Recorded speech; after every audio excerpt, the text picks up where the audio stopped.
Цените на петрола отбелязаха рязък ръст на международните пазари. Най-масовият тип бензин А95 в момента у нас се търгува за 1 евро и 31 цента за литър. На 28 февруари цената е била 1 евро и 26 цента за литър.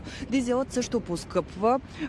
Цената на колонка в момента средно за страната е 1 евро и 37 цента за литър, докато на 28 февруари цената е била 1 евро и 29 цента за литър.